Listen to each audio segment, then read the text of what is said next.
sampean candak sirahe. Terus diwalik set. Si Surtayu wis Antasena. Bluk. Kena dada. Tembus apa lagi dekoke? Tumbas tak usung nak nyem. Wah, asik. Bareng wonten tumbas tak dudut samploke sirahe Surtayu men iso salto kaya sampean mau lho. Malah kula melu mencelat e. Jenenge kowe urung kukuh bakuh. Durung sentosa awakmu, jan gleleng tenan. Seneng aku. Gemes ya aku karo sampean. Wonge uncul aku uncluk. Kaya wong petuk blasmu kuwi.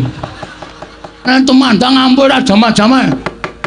Rampungi, rampungane asip makane.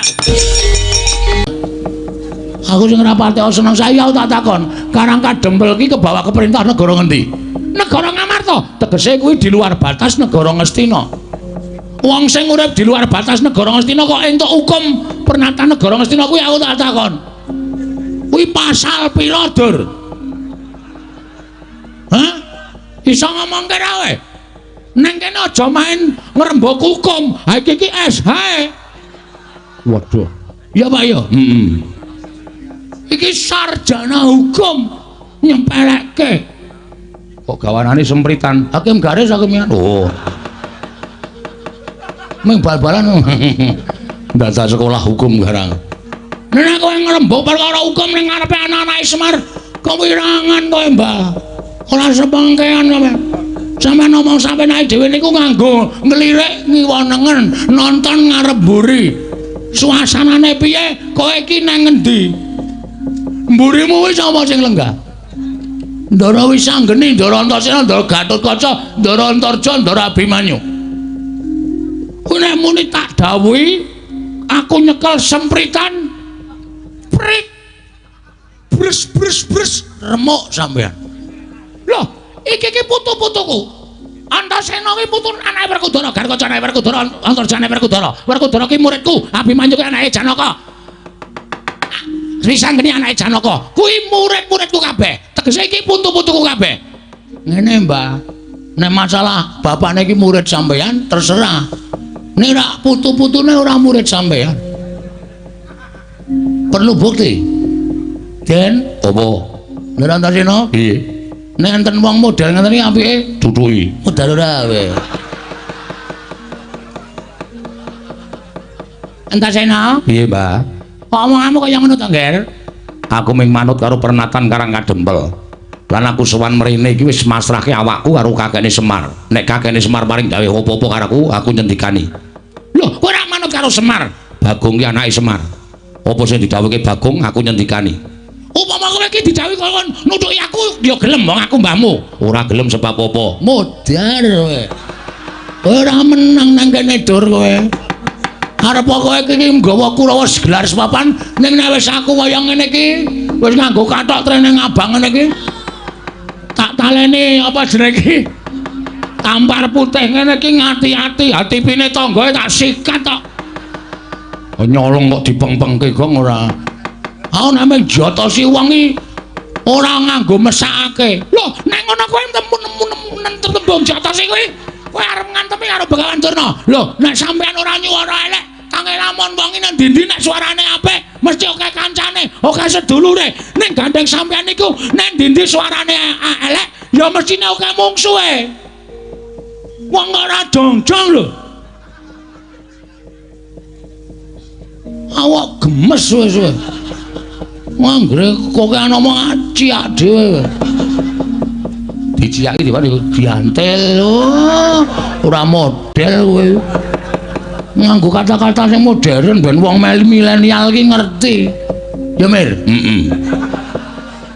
apa Mir kok cungar-cungir kowe ra adus pirang dina atonya wae masane aku iki sedina adus ping 4 pasang ciduk kowe lah kowe Gong, kowe karo bapak kok wis ben nengke wae. Piye teruske ora? Lho. Saiki kene, nek pancen kowe dadi pepalangi bakal durung ngene bakal mbayar Semar. Sirmu piye? Karepmu piye aku manut? Oke, kasar wani alus wani, Mas. Ora iso ndadakku ki ngomong. Bagong ki wonge piye-piye wani, padangane wani, petengane apa meneh. Kowe ngejawab kowe. Aku ngerti kok kowe omongane kendel ki mergo nggawa Kurawa ta. Nek nek kowe ora nggawa Kurawa kowe nang ndi mung dingklu.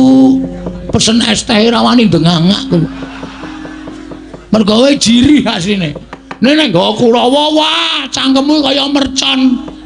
Tar. Ning ora ana nyatane. Boyongan Semar.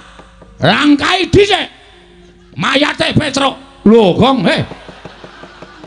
ora apa-apa dengkulmu kuwi ora. Mangane mayatku, ora lu wong mayate kanca-kanca.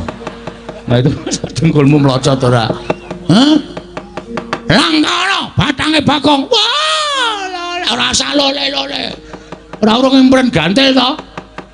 Ayo sirmu piye? Nek manyan-manyan karo bekan ngono, ora nek kene papane wong neter katetean. Lho, karepmu nanti metu jaba. Ha iki aku ora seneng iki. Pendhita mulang bab sing elek. Nek wis ijab wis resmi ya metu jero. Padha metu njaba. Kuwi jenenge dosa. Semua ora omongan. Ayo metu jaba. Ayo, aku ya nek kowe metu jaba, aku ya metu jaba. Ben padha. Madyaning pasumpenan Karang Kadempel kene katon padang jinggrang. Bareng tak titip priksa padange mau asale saka Sunarapa. Tumuli aku mlebu jroning Bale Wisma Karang Kadempel. Lah kok katon kakek Semar kuwi lenggah ana ing pendopo mongko ora sak baene. Sunar ingkang banget mblerengi mau asale saka barang ingkang dipangku dening kakekne Semar. Kula mangku napa? Lampu napa? Kok dadi sumunar? Dudu perkara lampu nanging yang mbok pangku mau Sang Hyang Candra, tegese Sang Hyang Wulan. Dipangku dening kakeke Semar. Malah katon aneh pendak-pendak sapa ingkang caket lawan Kiai Semar sarandunging badan wong mau tumuli uga mencorong sumunar tan prabeda kaya sunar ingkang timbul saka raganing kakekne Semar. Mula kang saka kuwi aku pengen nanjihake. Jane Kiyaine Semar kuwi duwe sedya apa lan duwe gawe apa lah kok dadi aneh temen sasmita ingkang dak tampa. Mula tumuli aku nganti karo anak-anak Pandhawa liyane ingkang gelem tak kanthi sowan marang ing Karang Kadempel ingkang wigati upamata kakekne Semar kuwi bakal kedunungan kamulyan. Muga-muga para putra iki bisa kesawapan dayaning kamulyan mau kek. Rungokke kowe. Arep ming batur kaya ngene ning nek diempekke bendara apa ora gleleng. Aku kok mangku Sang Hyang Candra. Sang Hyang Rembulan tak pangku mongko sing ngimpekke Ndara Wisanggeni. Ndara Wisanggeni iki ora baen-baen. Mula iki mbiyen diwujud disebut wiji sejati merga tukule dadi wong sing wasis waskiteng esti pinter tur digdaya.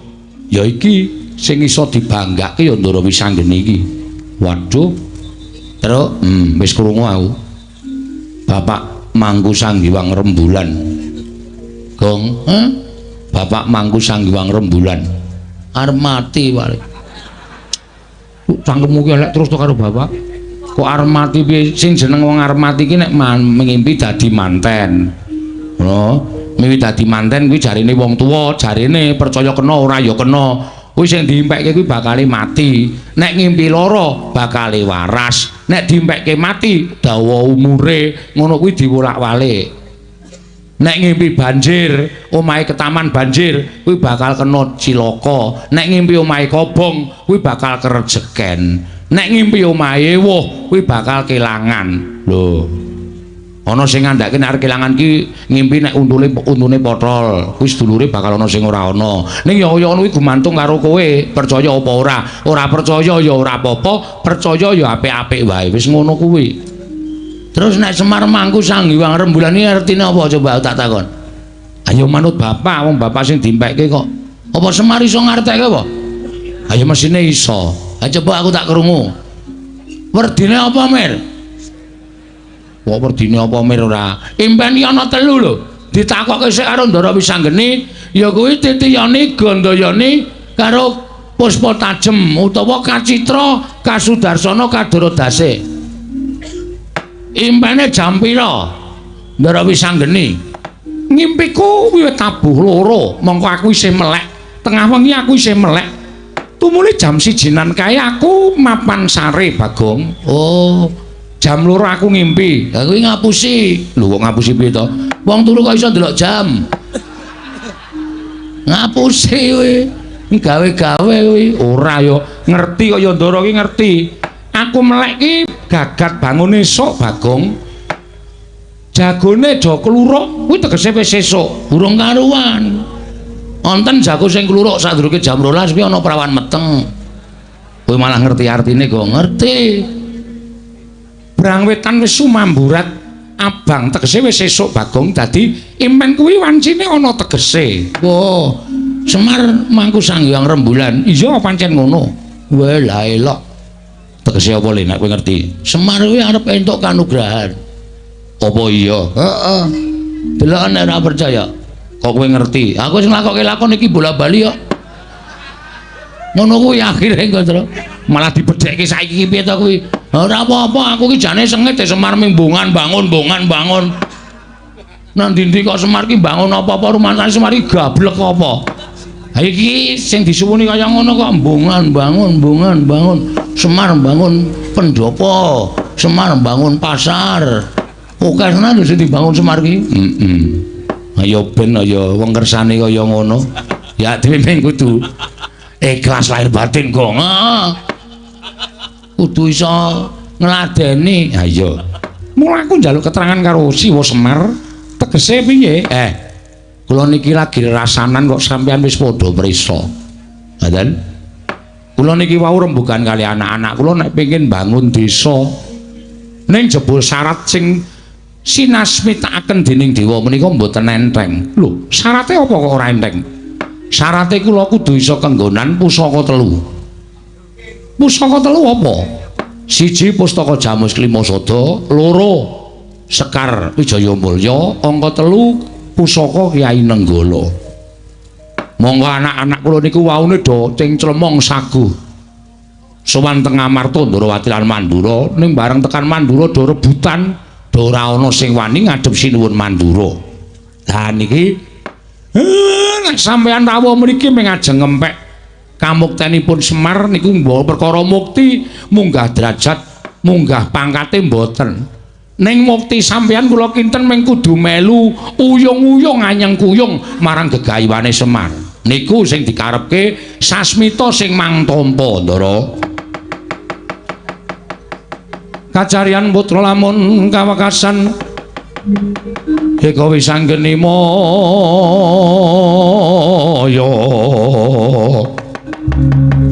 Wis anggeni maya Wisnu Pradena.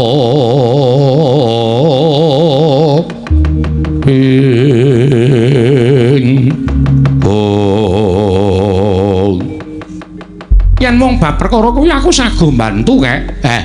Saga. Iki mboten enteng lho sampeyan kudu matur karo pepunden. Aku karo Kakang Antasena yang bakal sowan marang Praja Ndarawati. Matur karo Siwa Ndarawati. Bakal nyuwun ngampil Sekar Wijaya Kesuma. Yo, aku sing karo adhiku Sang Risang ning Ndarawati, Mar. Mengke nek kang wa mboten maringake nek wakku Ndarawati ora maringake disuwun ngambil karo kakekne Semar, tak kira tak anggap Siwa Ndarawati kuwi ora ngerti labuhane kakekne Semar. Mula wis dadi ceping tikat nek nganti ora maringake rawe rantas malang-malang bakal tak putung. Sampeyan mangke adu arep kali Ndara Sencaki, aku ora wedi karo mak cilik Garbaruji. Siwa Semar, aku lawadiku Abimanyu sing bakal budal marang negara Ngamarta. Nyuwun ngambil pustaka Jamus Klimasada marang Siwa Kuntadewa. Lah sing teng Mandura yen pancen keparengake aku tak budal ning Mandura ya mung aku ora duwe kanca. Wah Semar aku golekno kanca. Ah niki Bagong sing selo. Kowe selo ta Gong? Selo aku. Piye napa? Kon ngapae? Nderek Ndara Antarja ning Mandura. Wah, bajigur kok kowe lang. Mbok ngomongi ngarep sik muni ngukti was mempeng aku. Kapan kuwi? Saiki mangkat. Demen bathuk ureng. Ngopo? Demen to? Ngapa to? Anget to? Heeh. Iki aku tok arep masuk angin, Reng. Masuk angin kok arep krasa. Krasa no meriang awake. Bagong ora gelem nderek ndara Montorjo tak sepatani masuk angin selawase urip. Cangkem memer. Mbok sing apik. Kuwi lho kowe iki karo bapak kok usak penake dhewe bapakne dicangkem-cangkemke. Nek ngomongi waton mecotot. Karo anake kok tegele kaya ngono sepatani masuk angin seumur hidup. Piye bayangno aku terus umris-umrisen selama hidupku piye? Apa ora mesake aku? Ayo mesake. Ya mulane bapakku nek omong kon nganggo aturan. Apa lambene ditempleki potensio? Men ngopo? Men nganggo aturan kok sak penake dhewe. Saguh ora. Aku ya lara, Pak. Saguh ora. Lho, lambeku wis garing. Saguh ora. Mataku tinggal pire, Pak? Ki saya parah ketake, Pak. Nek ora saguh ora apa-apa. Ning aja ngaku dadi anak Semar. Wah, berat iki. Wis, Darantarja. Piye, Bagong? Kali kula nggih. Yo. Ning ora jajan. Lah, delura. Wis pahit iki. Tekan kono-kono nganti ora disuguh. Ya mesti disuguh prasmanan enak-enak ngono kok. Wah, wis cilaka iki. Nggih, nderek. Yo melaku ya Bagong. Nggih, siap, oke. Darantarja, aku ku ambles bumi, kowe pengen ngrasake ambles bumi ora? Oh ya pengen. Aku ki ambles terus ora tau bumi sing tak ambles. Bola-bali ya ambles blas. Kira-kira ana kesempatan blas. Ning udu bumi, ya wis ora apa-apa mengko ambles bumi karo aku nggih. Iso ngayomi, iso. Asik. Di pengalaman anyar truk tak mangkat. Mugi-mugi sedaya sami rancak nggih Ndara. Rikat lampahing rata tanpa antara prateng sukuning arga ram kang tumingal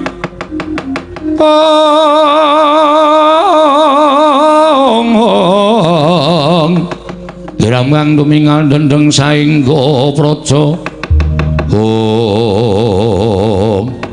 dereng ngantos semangkah sangganing Waraputra dumrajak tanpa larapan rawuhing Begawan Durna nalika semanten akarya kagiat kang samya mulat nggih ki lurah loro garing Petruk Swara Bagong sami wilujeng mremban gandak mleguduk swalu gembal Semarante hawala ya Semar niskala ora nemen swiji apa praptaku ning Karang Kadempel kula ngaturaken bekti nggih mremban ya tak tampa pangestu Kutamanana ya Semar kula pundi nggo jimat paripin dayanana ing kasantosan bekti kula penemban nala garing tak tampa pangestu Kutamanana ya nala garing kula pundi nggo jimat paripin dayanana ing kasantosan bekti kula penemban Petra kantong bolong tak tampa pangestu Kutamanana ya Petra nggih penemban bekti kula nggih penemban Bagong tak tampa pangestu Kutamanana Bagong nuwun nggih sangat anggen kawin dadosaken jimat paripin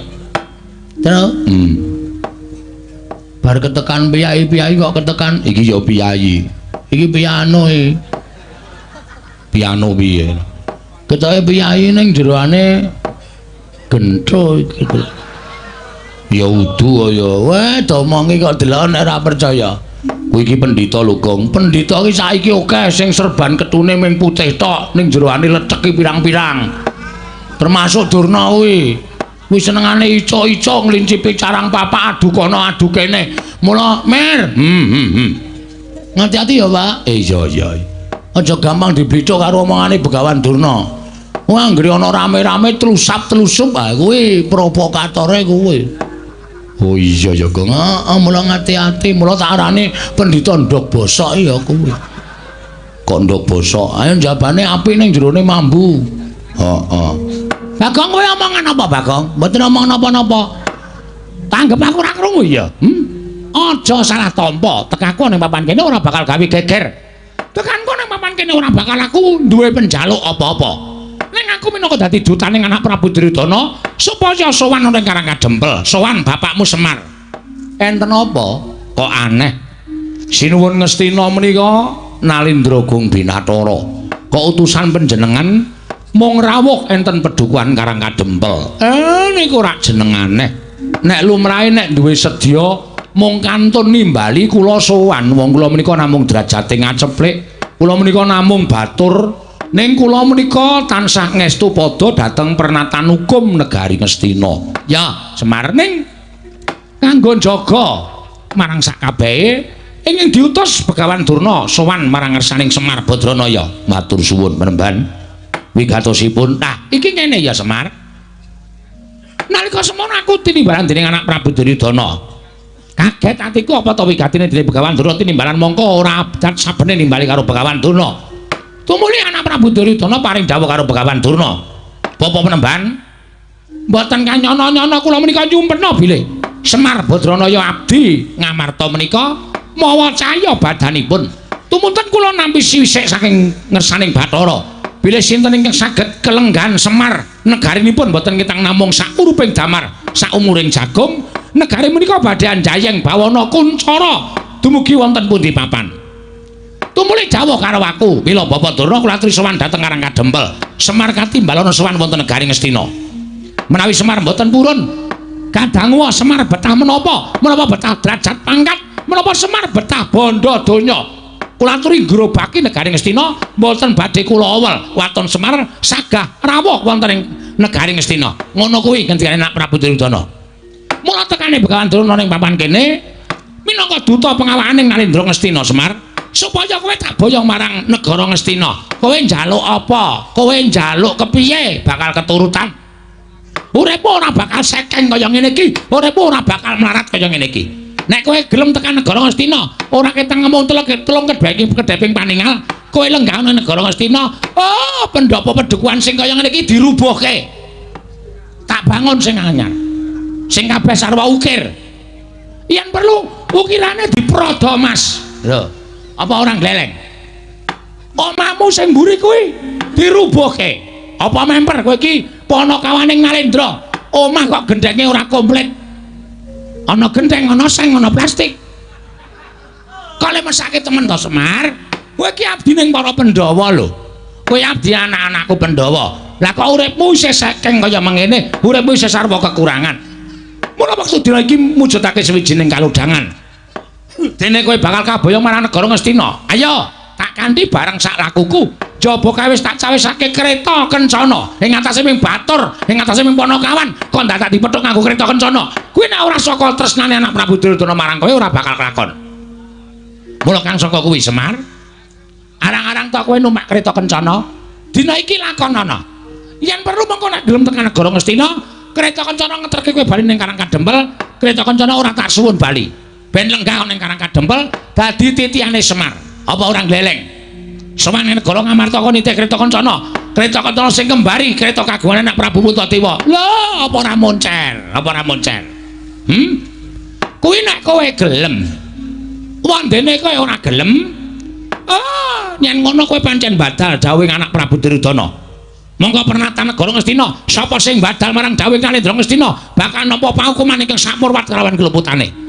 Apa kelakon kowe bakal dihukum dening anak Prabu Duryudana merga kowe ora gelem budal marang negara Ngastina. Terus? Tata-tata lu terus. Siap.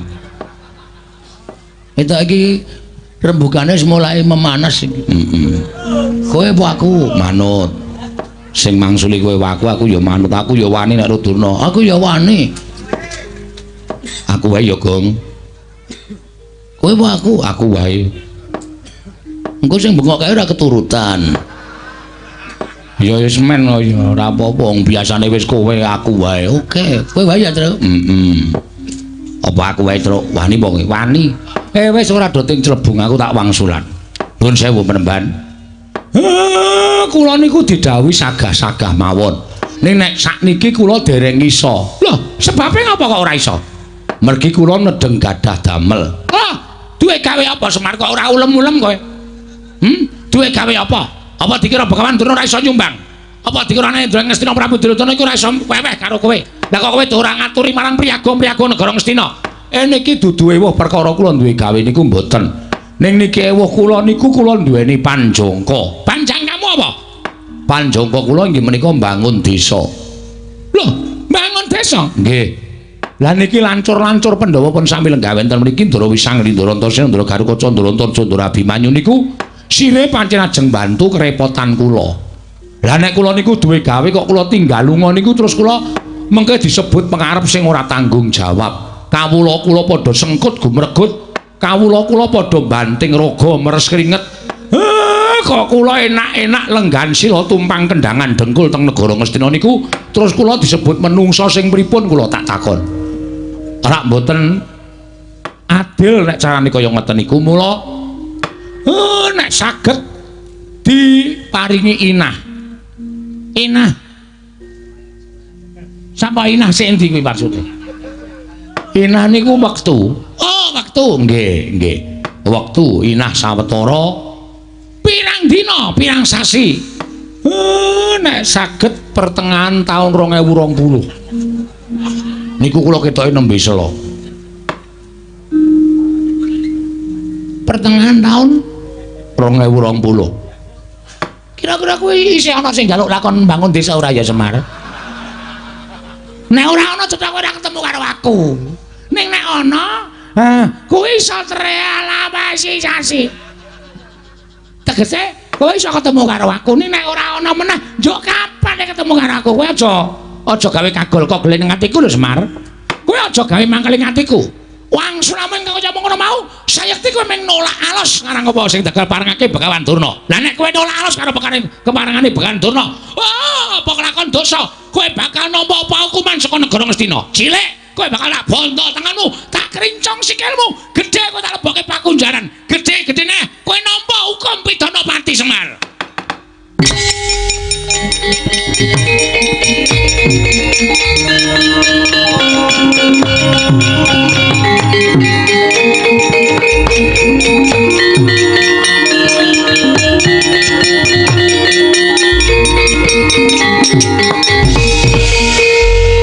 Amengar nesuhe kok cucul sarung to. Athokan trening nek nggo ndupak rai kan iso trampil terus.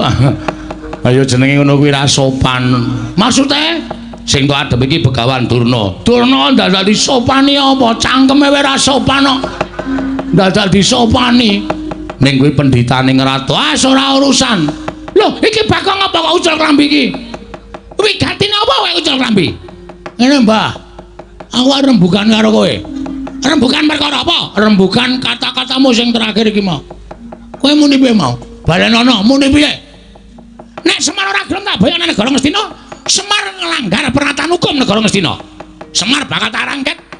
Tak bondo, tak krincung sikile gedene Semar tak hukum mati ana negara Ngastina. Ha iki sing terakhir iki aku sing ora seneng. Aku sing ora pati seneng saya tak takon, Karang Kadempel iki kebawa ke perintah negara ngendi? Negara Ngamarta, tegese kuwi di luar batas negara Ngastina.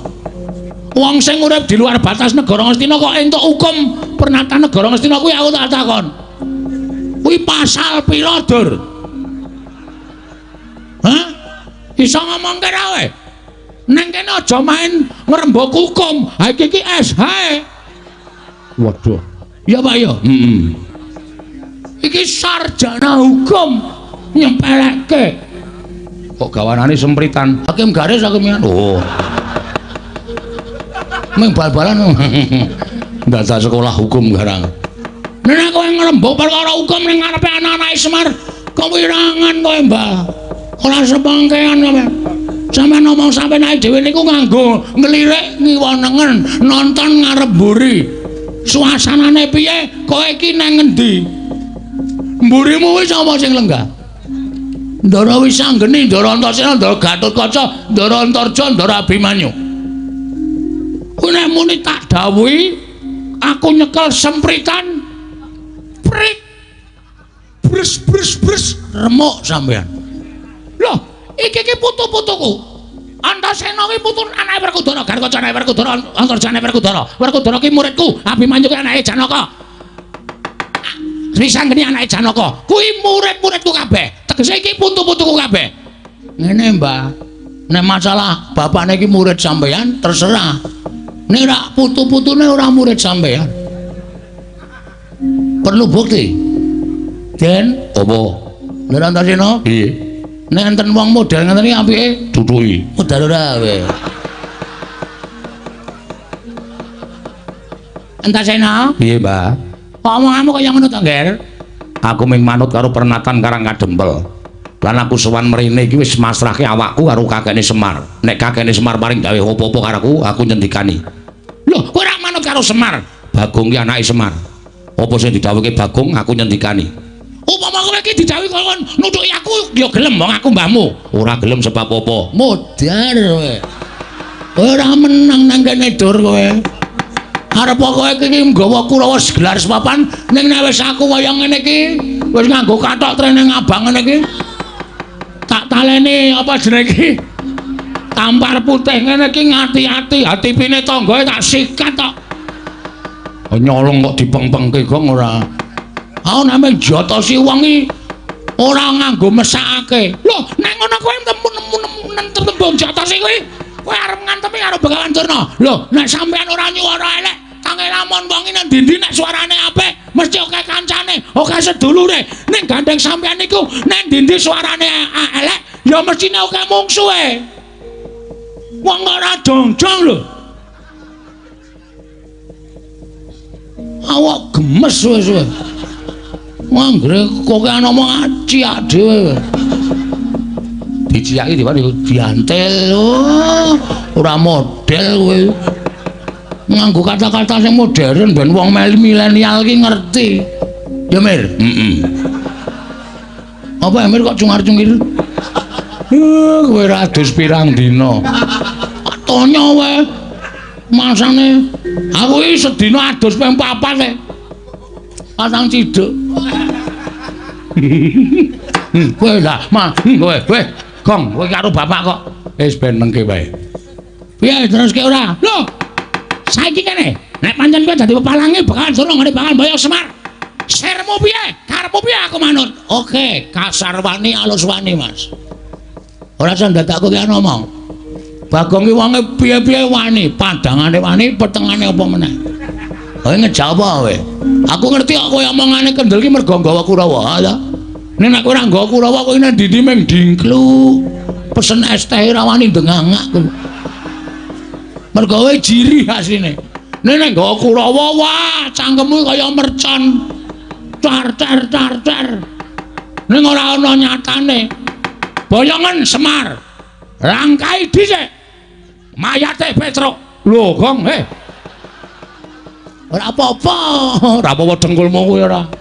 Mangane mayatku, ora wong mayate kanca-kanca. Lah itu dengkulmu mlocot ora.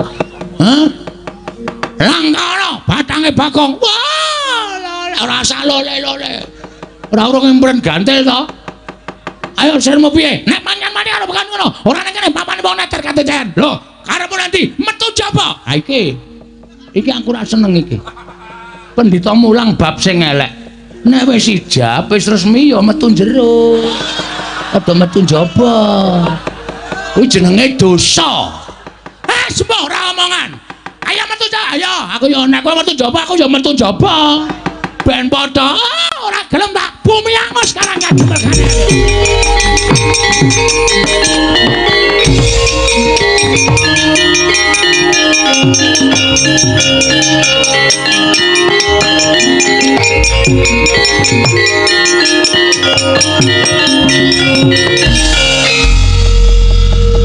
Ha iki jenenge wong ora sport. Apa Pak? Wong ora sport, kurang sithik. Kurang piye? Sportif. Nah, orang sportif. Ora seperti ngopo ya, Pak? Nantang wong-wonge sing siji wis metu kok kowe tengok-tengoki ngopo? Aku po? Aku wedi ya karo Durna. Wae apa mau duadiku wis tak pasah ndase ya. Wong kok uteke kaya ngono iki lho, akal-akale piye lho. Kowe nek seneng aku dicundhok manik modar. Durna iki ampuh Truk, aku kok nantang. Aku men ketok gleleng e. Nang ngarepe wong semene akeh iki Bagong men ketok nyeri ngono lho. Ora apa-apa Petruk. Kongkon ning Ngamarta Petruk. Wis sekali-sekali aku iki dadi rol. Waduh. Ha terus nek wis kaya ngono kae piye? Ha iki dong apa iki? Iki lho. Ndara Antasena, Ndara Gatotkaca, Ndara Antarja iki nek kon perang luwih apik mbangane aku, Pak. Lah terus kowe aku MC-ne. Sing ngurutke tata cara sing temandang iki. Wah, lah edan cah Bambung malah goleke gawean karo bendarane. Wong ki nek bentuke kaya genthong ngene iki wis. Nek omong waton jeplak. Kowe ngerti to Kakang jaman nom-nomane awake dhewe senengane nyetel uyon-uyon salone lebokke genthong. Heeh. Ha ya iki kaya ngene iki serone rajaman ning gemrunggung ning ora ana nyatane. Ora dados-dados ning sirah lho ngene. Aku wong tuwa ya digeplaki sak penake dhewe. Arep ngopo? Arep ngopo? Arep tok tang kaya Durna apa piye? Ora apa-apa kok aku ya men ngomong kok. Rawani. Akhire ndoro wis anggeni luwih nom rawani kong. Wah iki ampuh iki. Iki nek muni Bagong wani karo aku lempoh kowe aku yo gluduk ngono piye. Seneng kowe dadak urunan tukake kursi roda ayo. Oh iya ya. Iki siji iki loro iki ampuh iki. Karo bapak.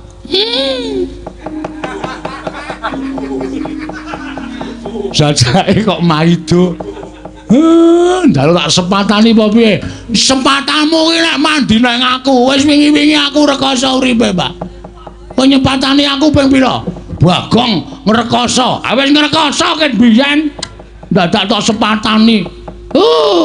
Bagong lempo. Pancen aku ora iso mlaku rong dina mergo asam urat. Ora mergo kowe nyepatani.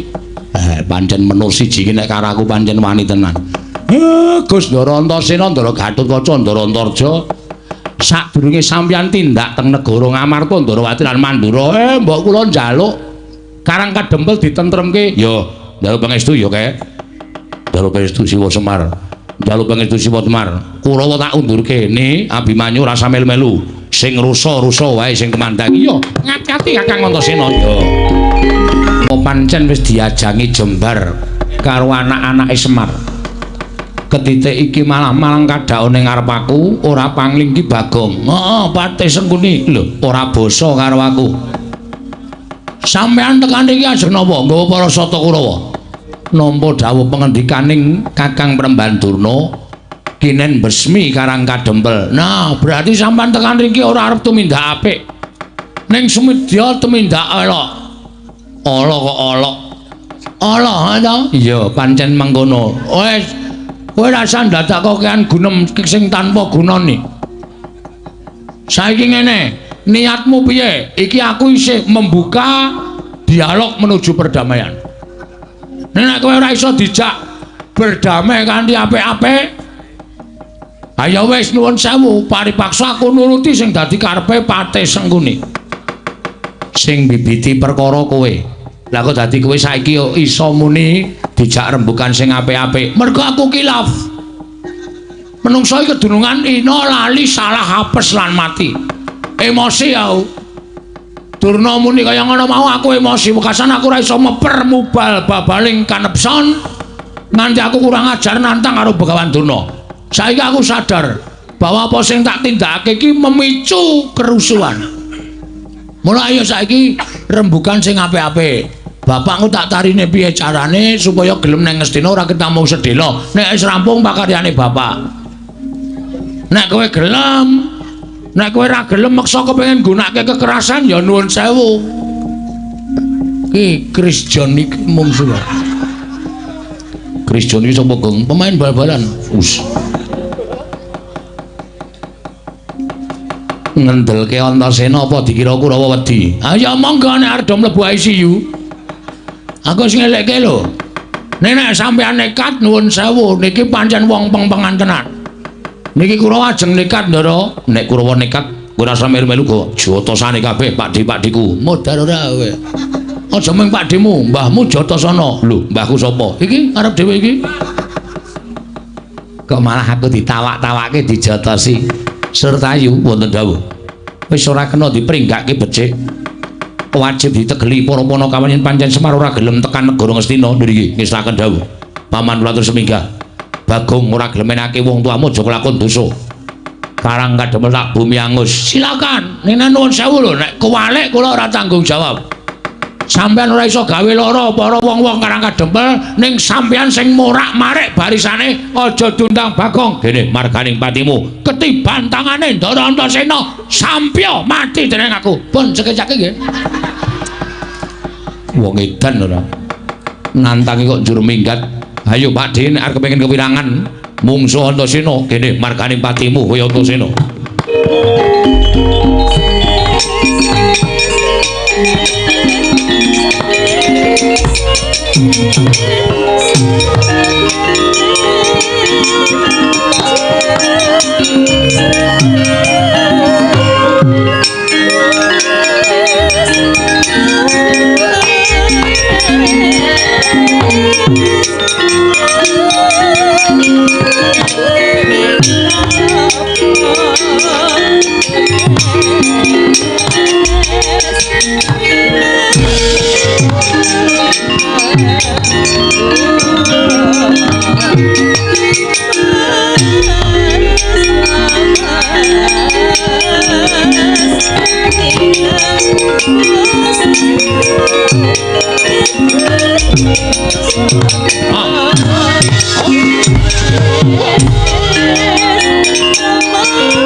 Tumbak jebol dadamu Antasena.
Kok abake gong tak tusuk. Mangkel aku. Sampeyan candak sirahe. Terus diwalik set. Si Surtayu wis Antasena. Bluk. Kena dada. Tembus apa lagi dekoke? Tumbal tak usung nak nyem. Wah, asik. Karena ngonten tumbal tak dudut samploke sirahe Surtayu men iso salto kaya sampean mau lho. Malah kula melu mencelat e. Jenenge kowe urung kukuh bakuh. Durung sentosa awakmu. Jan gleleng tenan. Seneng aku. Gemes ya aku karo sampean. Wonge unclak-uncluk kaya wong petuk blasmu kuwi. Nek temandang ampun ra jama-jama. Rampungi, rampungane asip mangkane.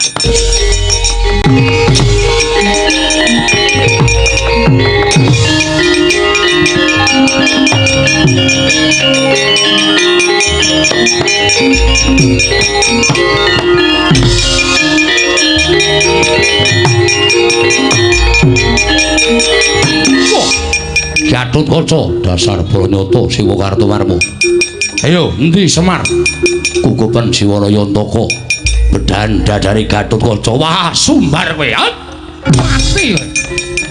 Wah, sabyadamu modar dene aku. Kono.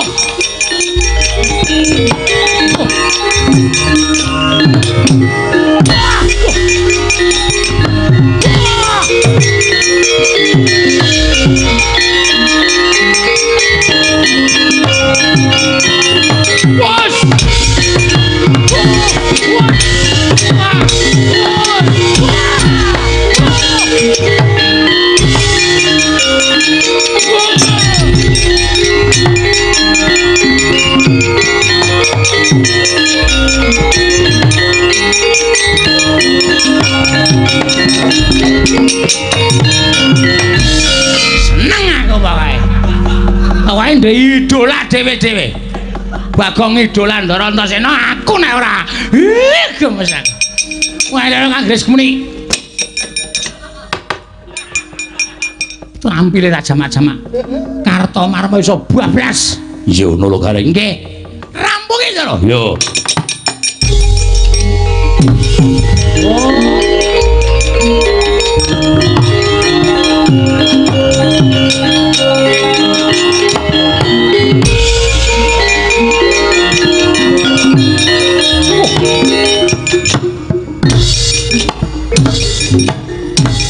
What?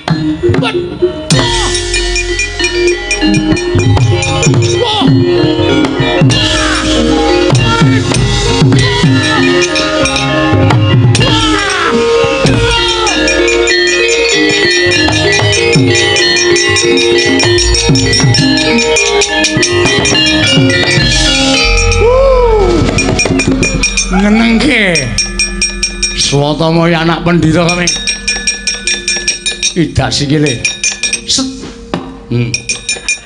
waduh mati aku candak sih sok wah balik halo wah seneng iya boleh Swatama ngantem yes ora ana apa-apa set tuk yes wah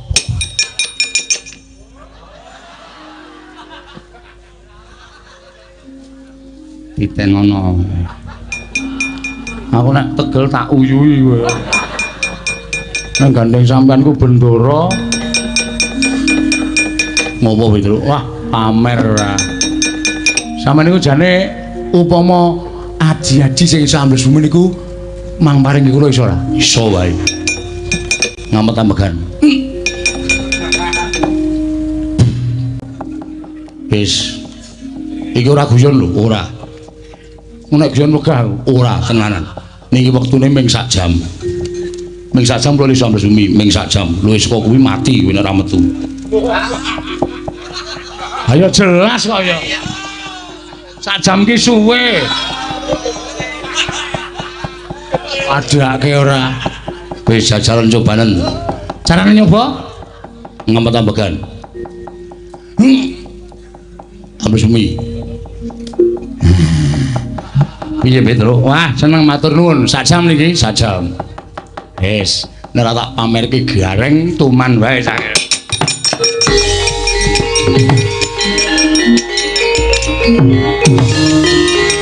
Ayo terus Den. Samberi ngono. Samber kabeh. Ayo Dara. Ayo Dara. Dara terus. Kowe ngerti perang Indra Garukaca? Wah, ora ana tunggale le.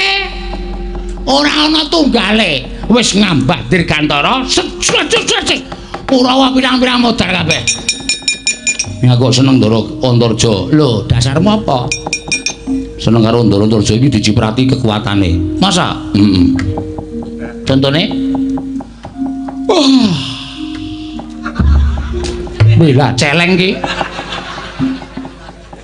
Tar, truk. Asem iki. Munggah sik. Ngene iki dadi ana bedane dhewe-dhewe. Mangsae ra. Arep ndi sae?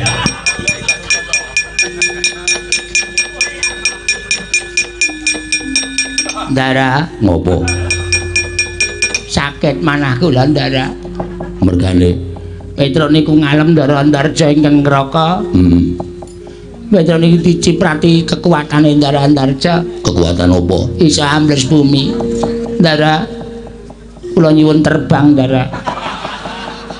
Ono nang omah telu. Ora terbang selawatan.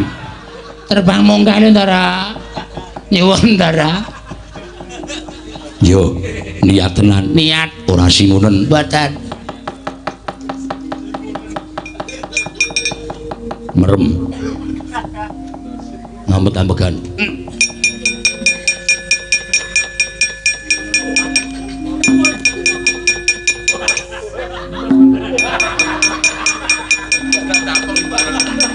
Sampun apa Ndara? Wis.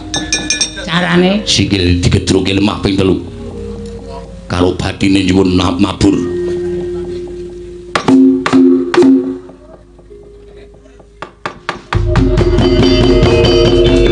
Modar kowe, Truk. Wah, gleleng aku. Madake.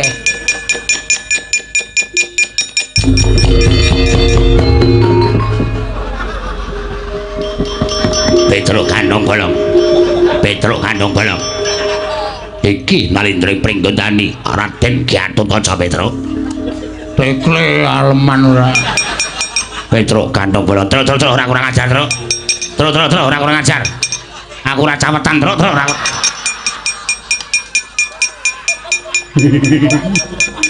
Kaya bel.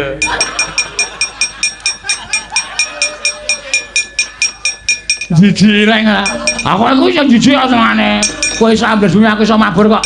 Ayo Bagong dimimi, Bagong dimimi. Yo.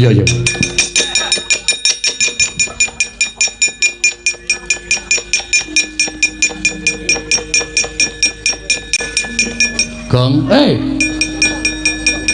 tak mencolot ya, Le. Mencolot to. Udus.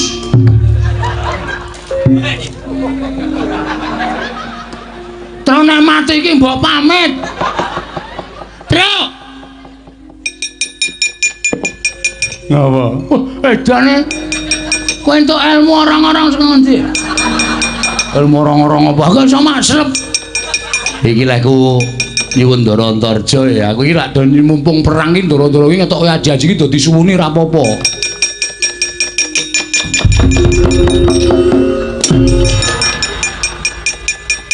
Timblis amlek diadamu. Weh, do pamer ta iki critane. Oke. Diparingi sapa? Ndara Antarja. Gareng gak iso mabur. Ah kenae Ndara Garukaca. Ya aku nek ra njaluk sik koclek kae. Bagong nek krungu wonge ra iso diantil.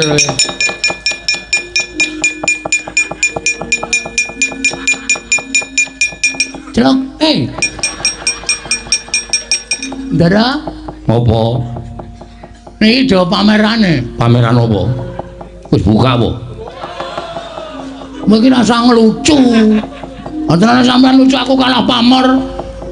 Petruk njaluk pusakane Ndara Antarja diparingi aji-aji iso ambles bumi, gareng iso mabur. Aku kowe apa iso apa? Kula kudu iso duwe sing luwih saka nika-nika. Walah aku kira aku alus bumi ya iso, nek wis ana Petruk. Aku mabur iki nek manteng ciptaku ya iso, nek wis ana Garing. Aku iso ning segara kaya ning daratan, tegese ning banyu ning ora klelep. Meng pamer kok dadak golek segara. Terus kula le mamerke Petruk karo Garing nggawe ember. Oh, telek. Iya iki. Lah isaku ngono kuwi kok. Wah, wis payah iki. Yen aku iso carane. Carane apa? Awakmu tak olesi banyu sungut kuwi, ora iso mati. Masa? Iya tenan. Diolesi napa? Banyu sungut. Wis terserah lah pokoke aku gleleng. Yo.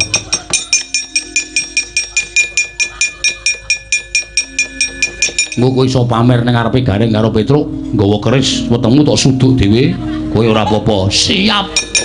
Debus. Heeh. Debus. Iya. Debus ki ngapusi. Ya iya. Awan. Kene rasa. Kene ki ting crekune.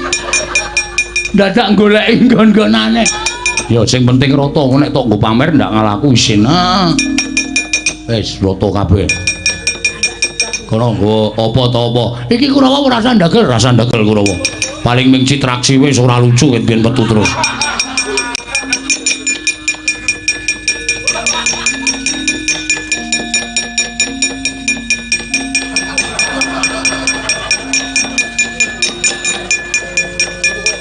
Truk. Wis ambles bumi Iso. digraji ndase wani ra. Hubungane apa? Aku takon kok wangsulana. Ya tak wangsuli.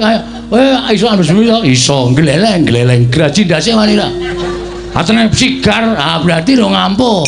Gareng kon medhun. Reng.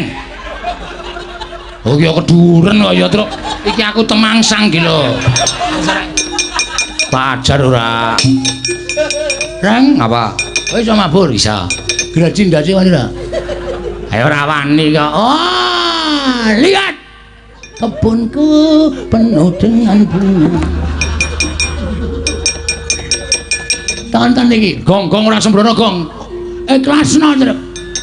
Tonton, nyonya, ndak dikira aku apa sabut kowe. Aku ora tegel e. Gareng. Ngene, ngomong graji ndase Bagong kok ora tegel. Grajine dasare ora tau nyaur utang. Tagih ming semaya. Aku iki ora weling apa to? Aku sing ngutang ora kesusu kok. Kowe sing nagih bingungi. Mbok santai. Lah iki pitaku malah kewalik saiki. Nih, Ya. Iki nggo ngadepi Kurawa. ya. Sing tegel lho, Reng. Oke. Nek modar aku ora tanggung jawab lho. Modar lah sanggane. Wis mari toto gatake rubung modar. Aku tenan ra kesaur. Ayo ku resikone. Mati dereng aku kowe. Nganggure tak grek cur ngono, kowe mlayu golek obat pira ya, Truk? Yo. Wah, saya itu obat ijo ora masalah. Yo.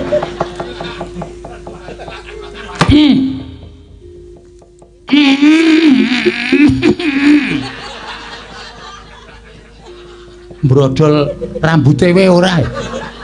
Edian kok. Anu golek keris. Oke.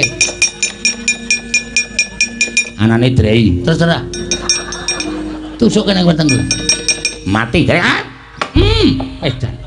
Mentol ya, Truk. Edan. Piye? Coba nyonyono wetenge Petruk. Weh. Ngawur ora. Nggo nyoba landhep apa ora kok. Golek bendho. Oke. Ya, nek nganti lecet aku isin. Iki entuk-entukane njagoi Ndara Antasena. Kurang seru, Reng. Piye, moncrat apa? Ora. Aja mbok kon sikil. Engko gek sing ampuh mengendas tok. Ora meng nggon aku ki ampuh sak gagange ora mengendas tok. Edan ora apa. Nggon empuknya. Edan ora apa-apa piye? Saiki wis nek ngono wis sip kabeh. Ayo, do nyerang Kurawa. Yo, yo.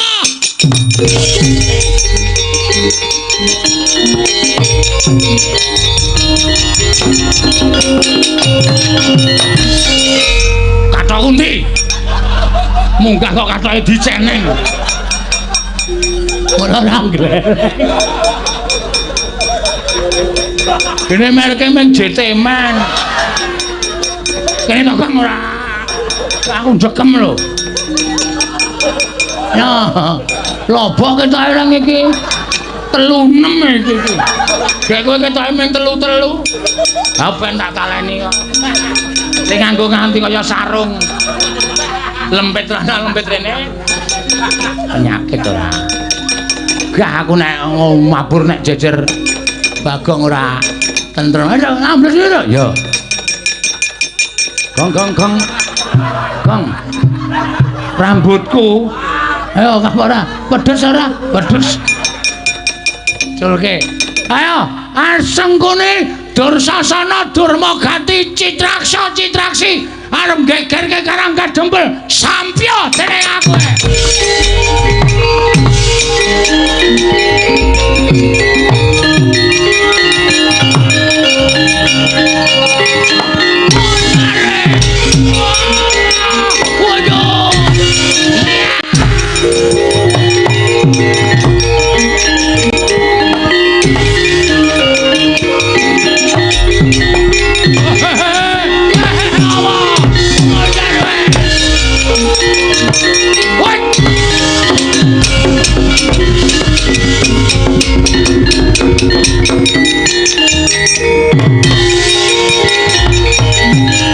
Ayo Renya.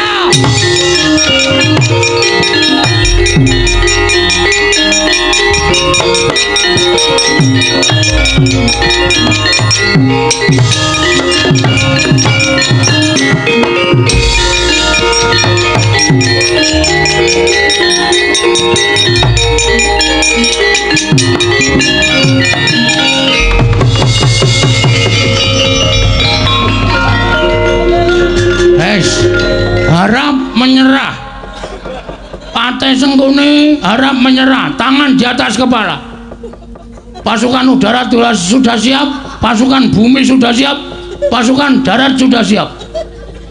Kalau Anda melawan, satu tembakan peringatan. Kalau Anda tidak melawan, ditembak kepalanya.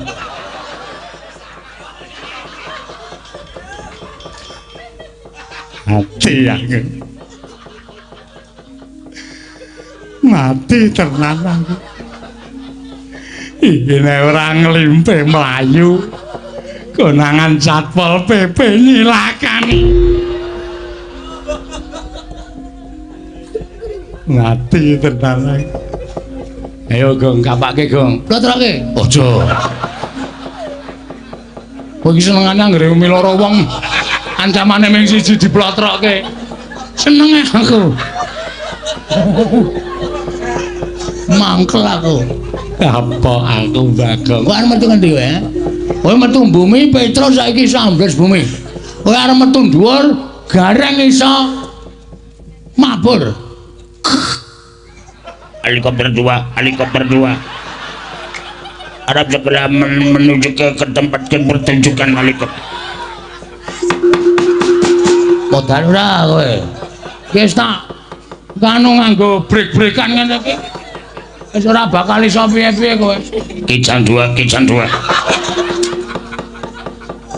Aduh, aku njaluk ngapura Bagong. Kowe tak ngapura ning Kurawa Jabali. Ha? Iya. Anggere ana sing kemliwer nang kene cucuki dasmu. Ya, Tru? Komandan Angkatan Darat. Linmas. Wah. Komandan kok Linmas ki apa? Linmas iki apa, Kowe iki nek ora ngerti rasa sok omong to, goblok ning gaya. Oh kowe penting aku kowe. Ngayal padahal. Wah, jantoban aku. Komandan kok Linmas. Ya komandan iki golek sing dhuwur, misale apa Maijen, apa Letjen, Lan sak piturute kok linmas. Ayo mulai kowe. Mulai ora? Helikopter 2. Iya. Ada kang ngeri krungu tembung helikopter kok tratapan. Iki nek ora bali ngrekada wis tak mulai Kurawa tak jake bali kabeh.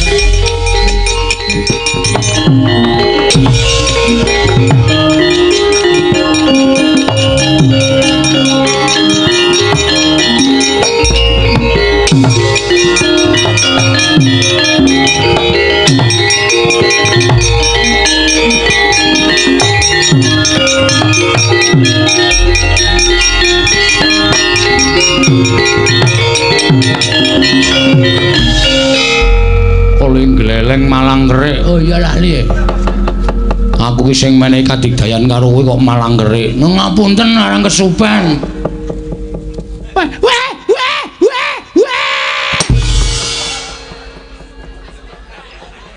Pripun Den? Wis sak jam luwe. Wah, cilaka iki. Aku ora wis sak jam kok ora medun. Ati glindengke. Cilaka iki. Nek ngoten kula ya wis boten iso, Den. Lah wis kliwat sak jam ya ora iso terus tenak pusakaku ming sak jam. Bojo. Njajal gong ndase digraji. Ndasmu iki. Nek mlethek. Oh iki jaminane ming sak jam. Ming sak jam, Ndek kowe 7 dina. Modar kowe. Wah, gleleng aku arta dasarke nang pasar aku arep pamer kasudebian arga linggis arenggawa keris. Wah, tusuki awakku. Ngeling-eling lho nek nganti liwat saka 7 dina nek nganti ketusuk tenan aja sambat. Mati tenan kowe. Ojo. Wis rasa wis, Tru? Wis rasa. Wis tuku dodol obat oles kok biasane wae. Dadak Malik buka sulapan barang aneh-aneh ora. Oh iya.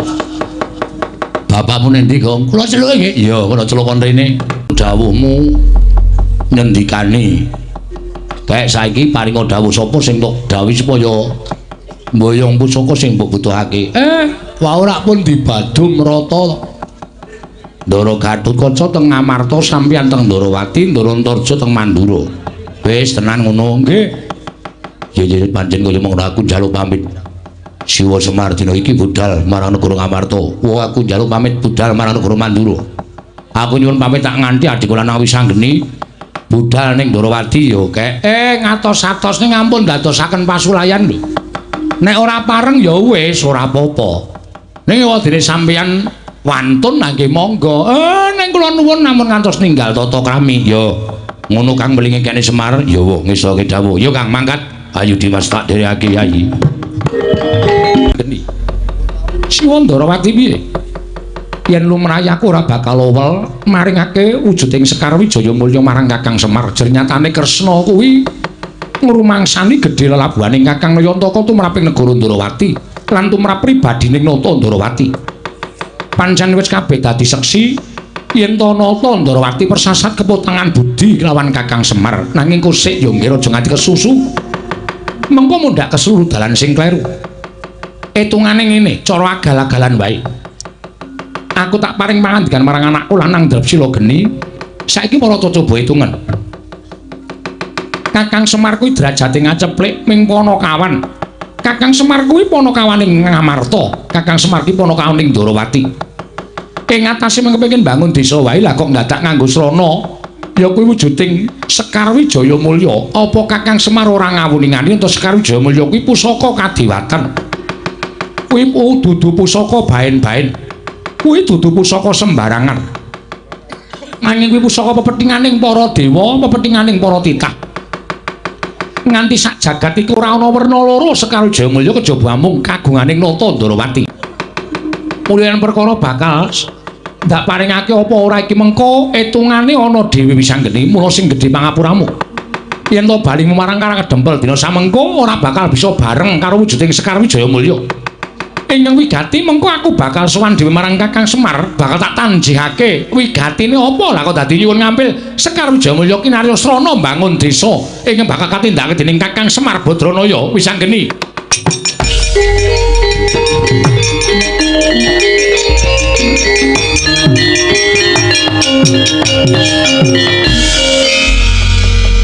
Kadhe iki rasan dadakku nuwun sewu kakehan pengendikan sing tekan kono-kono sing jane upama tak onceki aku malah rada ngendikane Pakde sing tak ngerteni Pakde paring dawuh yen Tono Tandrawati keputangan budi karo Siwa Semar kuwi pancen kabeh keputangan budi saiki hitungane ming mang paringke apa ora lho iki piye iki wae sapa ora ngerti aku sing penting Pakde paring pangandikan diparingke ora nek tak paringke matur nuwun nek ora aku wis diweni Purbawasisa karo kakene Semar lho Purbawasisane apa nek nganti ora diparingake aku diwenangke ngampuk ning Ndorowati lho kose sabar lah kok dadi kowe arep ngamuk Ndorowati iki kose Antasena iki rak negarane wong tuamu to ngerti lah kok dadi kowe ngancam karo Ratu Ndorowati iki anggep kowe iki sapa kowe iki meng sak anakku lho kowe iki meng banyuku kok wani nantang karo wong tuwa iki apa kowe ora nyawang Ndorowati iki akeh senopati Antasena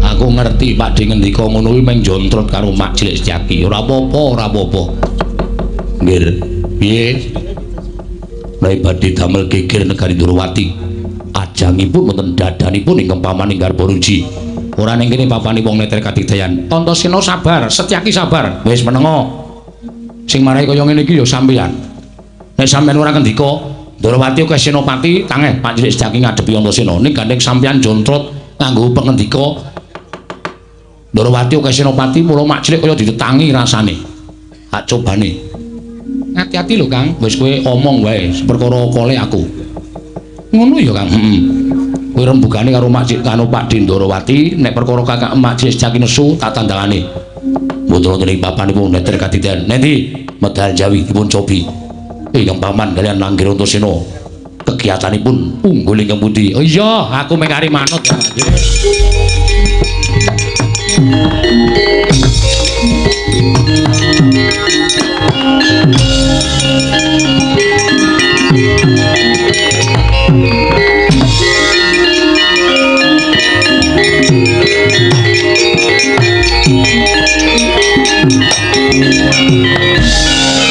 pancen ngadepi wong loro kae pancen kudu sing prayitna ngati-ati waduh sinuwun lajeng kados pundi negari Ndorowati dados ajanging pasulayan Kakang Udawa wonten dawuh reksanan Datulaya nggih aku tak nututi sing padha bondo itu kena iso tak pisahe nang padha regejegan ora apik mengko dinulu wong akeh ndak dikira ana perkara ngantraning Jodipati karo Ndorowati ingkang praitna ngatos-atos sinuwun ya muga-muga bisa ana pepadang ya Kakang Udawa sinuwun Ndorowati kula semangat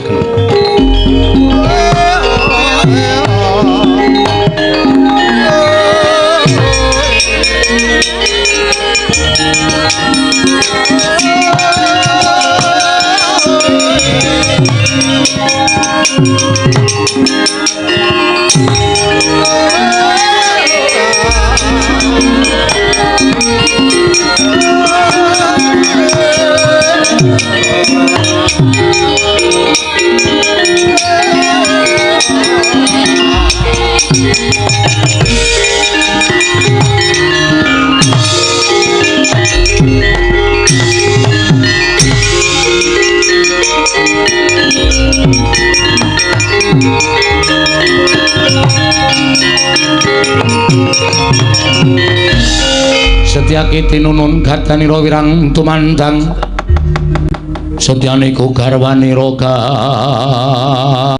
warnanira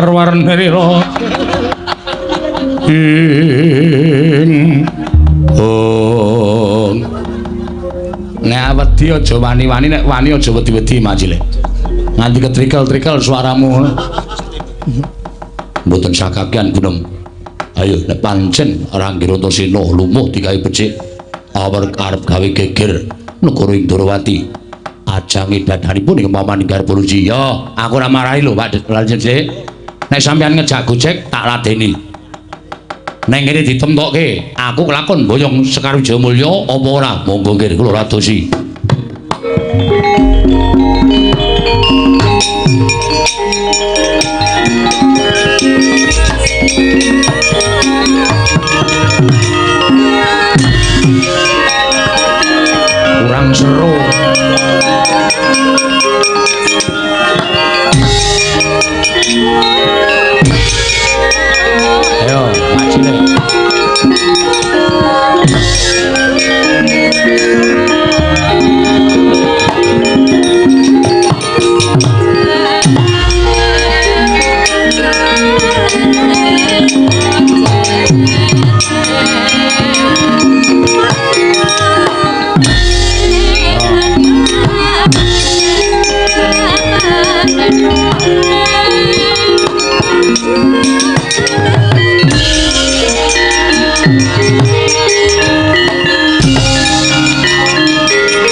mangan siji ora tak rasake kok sajae ngrapal Jaya Kawijayan. Mabruk ning diadaku kok semrepet. Lagi iki Antasena diantem kok iso sesek napasku ya. Mak Cilik, tak kira kowe ngejak gojek ning jebul tenanan ya. Ndaluk ngapura nek aku mentolo karo kowe lho Mak Cilik.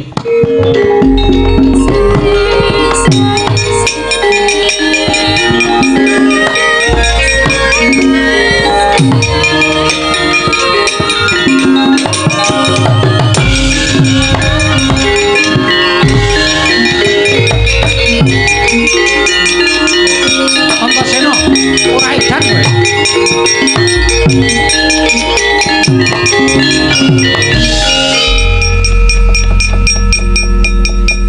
Oh, Prabu kula dipun tulungi. Kok sik tak jalukke tamba aja meneng wae. Nggih. Kita kapake. Ora tak kapak-kapake kok. Kok ngerti aku njotos? Kok ngerti kowe aku ngantem Mak Cilik? Ora, aku iki ngajeni karo Mak Cilik. Lah kok kowe ndungkluk kok Setyaki iki ndrodok awake. Masuk angin paling. Ora sembrono to. Masuk angin duduk kuwi sak kursine. Ora sembrono aku udah. Kena ngopo?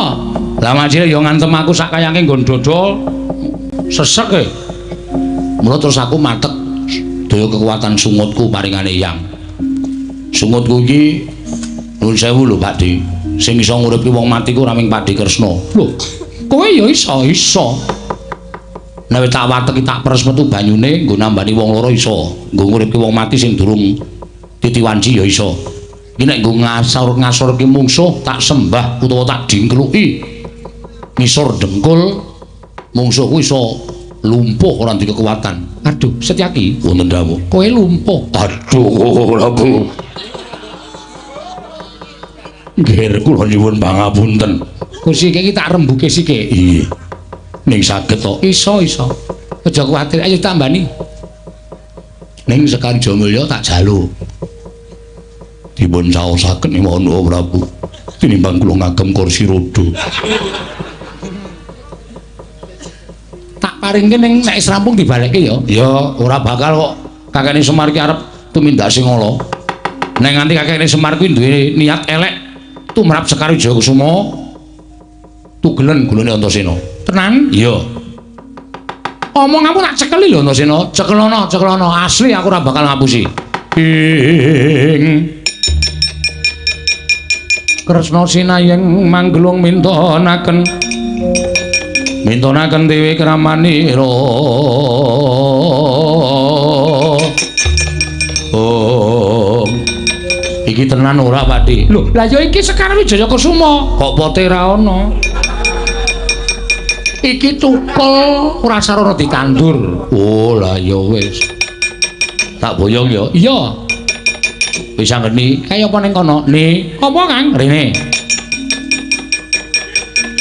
Kembang diwenehke. Diboyong. Lah iki Mak Cilik kena ngopo? Lumpuh, mbok mau kena gejala stroke. Ora iso tambani. Nggih, dipun tambani nggih. Iya kok sithik. Rasa susu. Pusaka iki digawa, aku tak nambani Mak Cilik Setyaki. Wis. Rumangsaku kok Iso nggo mlaku ora, Lek? Ora iso. Ngobah ngono. Saged nggih sekedhik. Madheprana, iso mengkurup ora? Saged. Badhe pun merapaken. Lho, sontek. Ah, sama. Werna-werna ora. Ya, waras ya, Lek. Sok meneh aja nganu, kekuatan ki ana sak dhuwuring langit isih ana langit. Sak dhuwure wong ampuh iso ana sing luwih ampuh, sak dhuwure wong pinter iso ana sing luwih pinter. Aja sok gleleng. Sampun nggih. Wis keng ngadeg. Waduh, matur nuwun kula nyuwun pangapunten. Ayo padha-padha. Pakde nyuwun pamit ya. iya Antasena sing ati-ati ya. Ya. Ayo nih bali nih Sekar Jayakusuma digawa. Ayo Kang. Pakde nyuwun pamit. Siwa Ndarawati aku nyuwun pamit. Ya ya. Biar sing ati-ati aja kaya bocah cilik ya kulup.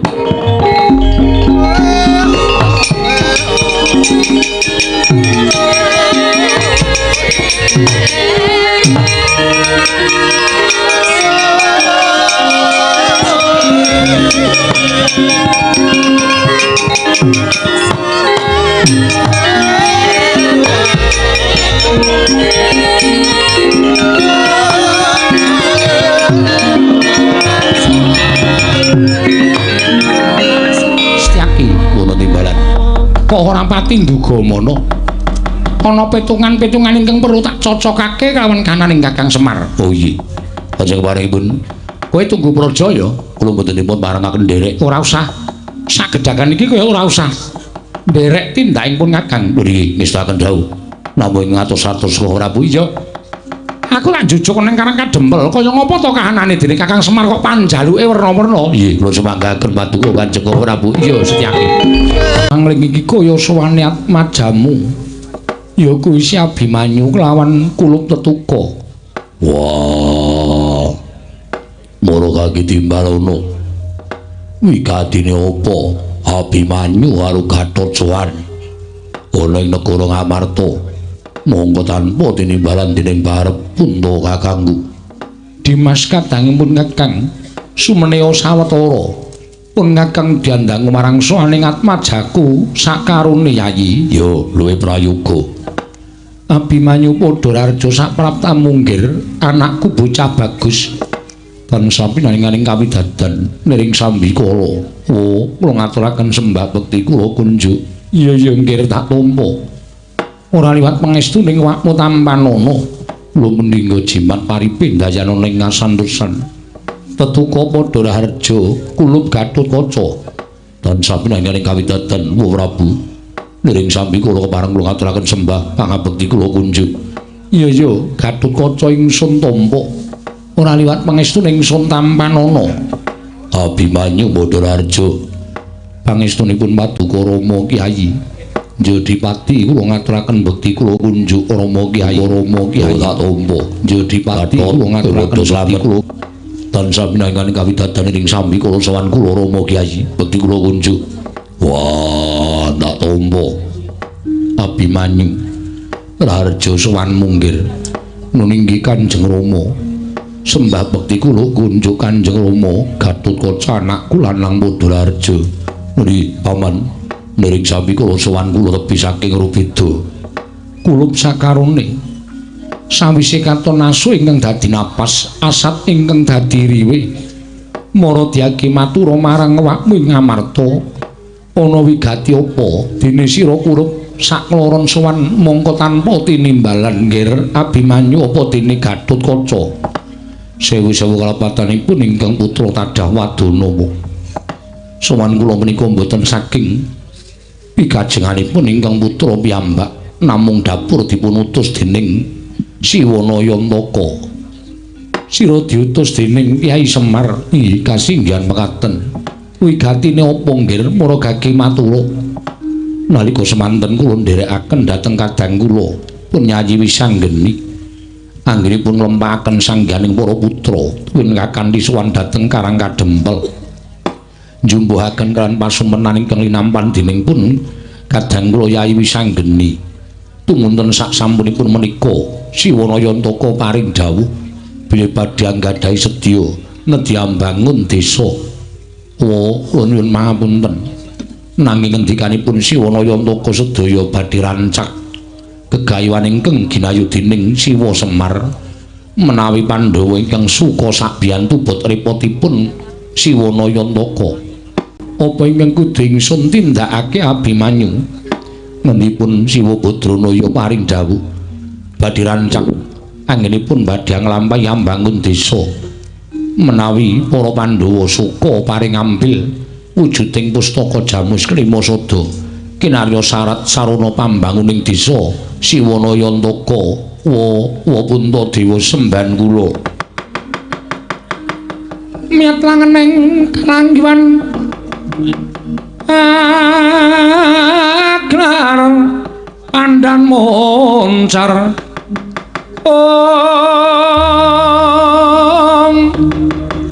tinon ler kakonang samsara tetan padhang kasor lan pacaring purnameng kekono dasare mangsa katiga ing Werkudara. Ora pun Kakang ingkang bakal paring pangandikan nanging wangsulana ature anakmu lanang ing Tanjung Anom. Abimanyu. Gatot wonten timbalan Rama Kyai. Wonten timbalan Rama Kyai. upama to Semar duwe kepinginan bakal mboyong pustaka Jamus Miang Jimat Klimasada mestine ora usah dadak kongkonan karo Abimanyu apa dene Gatotkaca ngluhurke derajate para Pandhawa. Semar kudune sagu sowan dhewe marang negara Ngamarta nanging sabab apa dadak kongkonan karo anak-anak Pandhawa banget gone ngasorake derajate para Pandhawa. Mula sing gedhe pangapuramu gandeng siji pustaka Jamus Klimasada ora kena pisah karo para Pandhawa. Loro gegayuhane Semar mung sak desa wae aku dadak nganggo pustaka Jamus Klimasada. Kowe bali nggir matura karo Semar Badranaya yen to pustaka Jamus Klimasada ora bakal luwal saka negara Ngamarta. Yen Semar butuh kudu teka dhewe ning negara Ngamarta ora usah dadak kongkonan sapa-sapa. Gatot wonten Bu sewu kalapatanipun kemutra ing pringgondani Tadah Wadana Rama Kyai kula nyuwun pangapunten sanget-sanget Siwana Yantaka anggenipun paring dawuh dhateng ing putra pun Gatotkaca saged lan botenipun pustaka Jamus Miang Jimat Klimasada kula ingkang badhe amboyong menawi ngantos sowan kula wonten Karang Kadempel mboten nganti pustaka Jamus Miang Jimat Klimasada kados pundi mangke gempal manahipun Siwana Yantaka lan samangke boten badhe pitados malih kaliyan ingkang putra pun Gatotkaca. Mila saking menika timbang wangsul kula wonten ing Karang Kadempel ingkang putra ing pringgondani boten boyong wujuding pustaka Jamus Klimasada nadyan putung mugi kabandhemna remuk mugi kasawurna. Wah cangkeme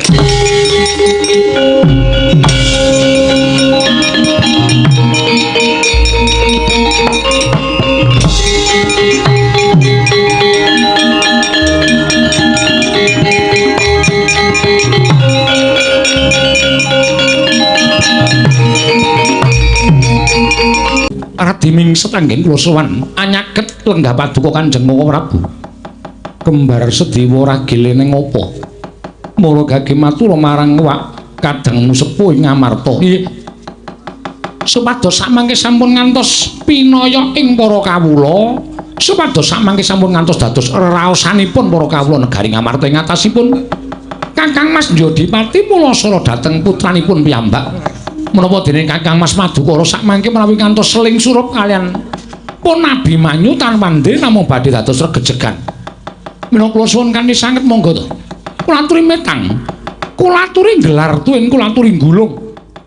Lelabanipun Kakang Semar tumraping para Pandhawa menika boten saged kapitan mawi wilanganing driji. Namung sampun marambah makaping-kaping bebasanipun Pandhawa kuncung ngantos gelung, Pandhawa jabang ngantos craprang. Kakang Semar mboten uwal saking lelabetanipun kaliyan para Pandhawa. Menawi namung nyuwun ngambil pustaka Jamus Klimasada paduka awal, tumuntun pasrahaken rembag menika dhateng pun Kakang Mas Jodipati. Monggo Kakang Mas Jodipati menika mboten saged pirembagan ingkang dipun ginakaken namung ngokol. Menika mangke mboten kanten-kantenan kedadosanipun to Kakang Prabu.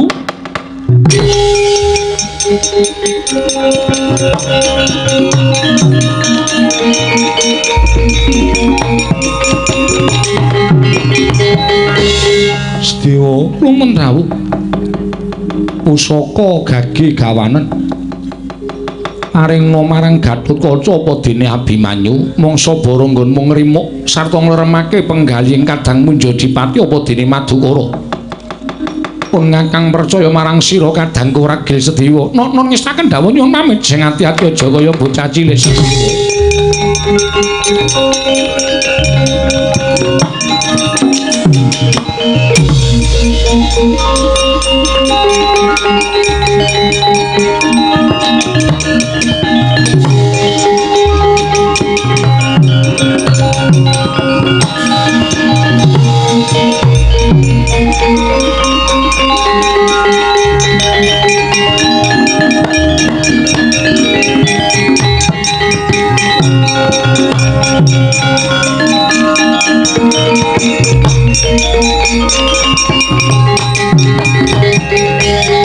Wah, gerangamu ora mulang kowe wani karo wong tuwa.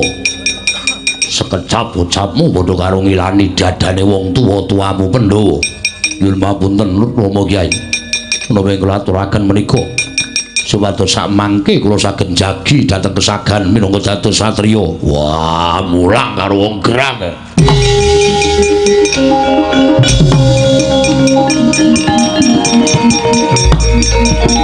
Ngapunten Rama Kyai.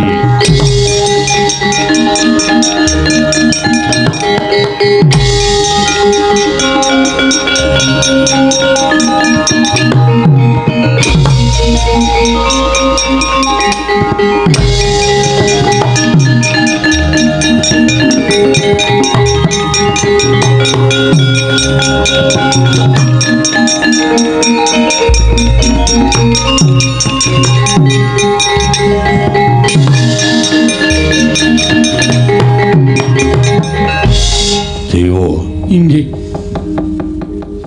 aja dadi palangi Werkudara. Kowe ngerti watak wantune kadangmu panenggak? Inggih, kula ngertos. Namung menawi ngaten menika kula badhe ikhlas nataken dhateng pejagesang kula. Natake kanggo sapa? Kagem anak kula Gatotkaca. Bocah ora ngerti tata krama aja mbok labuhi. Ndak gedhe ndase. Ya ajare ora pati-pati lere yen durung kutobat karo wong tuane. Kula ingkang nyuwunaken pangapunten, Mas. Wah, Inggih, kula ingkang nyuwunaken pangapunten. Mergi menapa? Namung badhe anambak dhateng pinten-pinten raosanipun para kawula ingkang sami priksa jenengipun Kakang Mas Mulasara dhateng putra piyambak. Menika rak mboten sae to. Mangke kinten ingkang putra kaliyan tiyang sepuhipun menika mboten rukun. Mboten gathok tuwin mboten mathuk ing pemanggih. Tumunten kula nuwun sewu ingkang ngumbar dhateng mubal babaling nepsu malah sing tuwa menika rak mboten prayogi. wah, Inggih menapa mboten? yo. Sabanjure piye? Koko Prabu Darma Kusuma sampun maring dawuh dhateng kula, pustaka Jamus Lima Sada kinen maringaken dhateng Gatotkaca. Wah, aja ngapusi. Mboten. Menawi kula wantun matur doro ngersanipun Kakang Mas Jodipati, jangga kula kinarya lintu. Kuwi tenan. Inggih. Wah, ya wis. Sakarepmu ning kowe kudu tanggung jawab. Kula tanggal jawab Kakang Mas.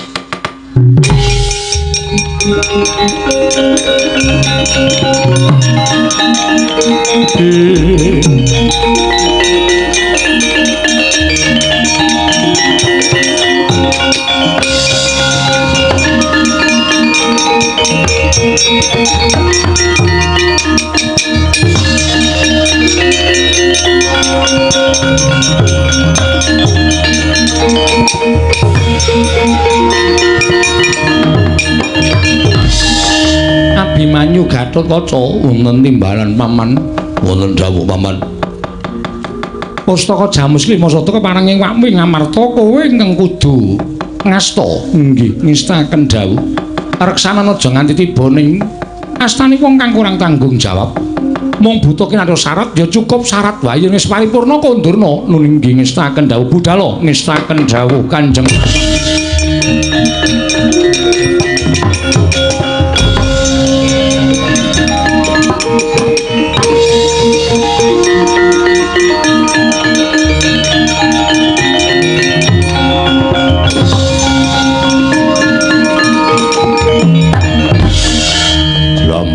Wonten dawuh Kakang Mas, kaya ora mentala weruh lungane pustaka Jamus Lima Sada kepareng patuko hayo ning Karang Kadempel karepe Semar piye. Monggo Kakang Mas kula dherekaken jagat Dewa Bathara Antarja iki kasinggihan kula ingkang sowan kepareng ngaturaken sembah sumengkeping pangabekti kula kunjuk ya tak tampa gawe gedhening atiku. Ora liwat pangestu ning wakmu Mandura Tambanana, kula pun dinggo jimat paripin dayan ning kasantosan. Janur gunung kadingaren nggonmu sowan negara Mandura. Eneng apa Antarja? Mugi andadosna ing kawuninganmu. Kula dipun utus dening Kyai Semar Badranaya inggih Siwana Yantaka. Lho. Diutus dening Kakang Semar kasinggihan mekaten. Wigatine namung badhe wonten sukaliraning penggalih Patuko Prabu amaringaken ngambil pusaka Mandura. Lho. Maring ngambil pusaka Mandura piye? Kacariyos bilih Kyai Semar badhe gadah kajat inggih menika mbangun desa. Mongko nyatanipun menika mangke mboten badhe kasembadan menawi mboten saking pambiyantinipun Patuko Mandura. Aku kudu piye? Panjenengan kedah maringaken pusaka Kyai Nenggala. Piye? Pusaka Kyai Nenggala. Kyai Nenggala to gawa ning Karanggadembel. Ih, kasihan mekaten. Wah, jagat Dewa Bathara.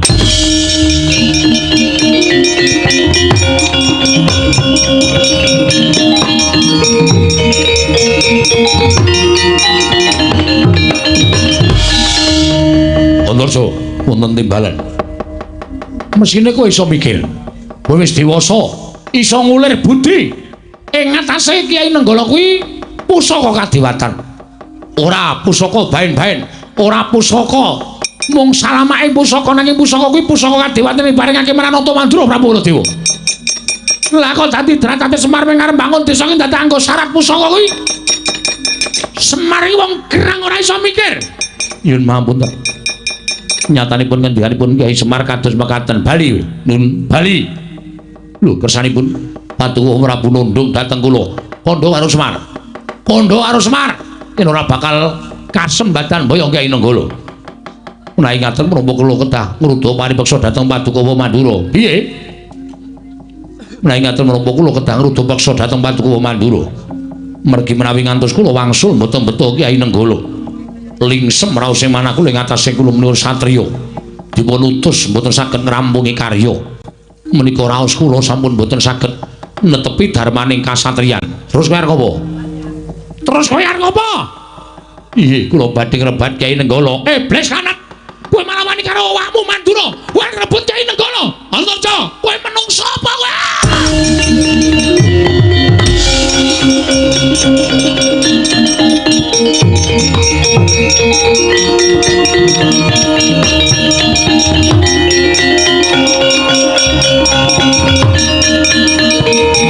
Manus maring jajalan sekertane bawana menungso angkatan. Wah, selagine dewa wae ora wani nyilek Kyai Nenggala. Mung derajate Semar, batul ketibane pitukul nyilek Kyai Nenggala. Ora melek mripate, ora nyawa karo Antamandura Prabu Baladewa. Nyuwun pangapunten wa istri. Mas kok kacang kemene.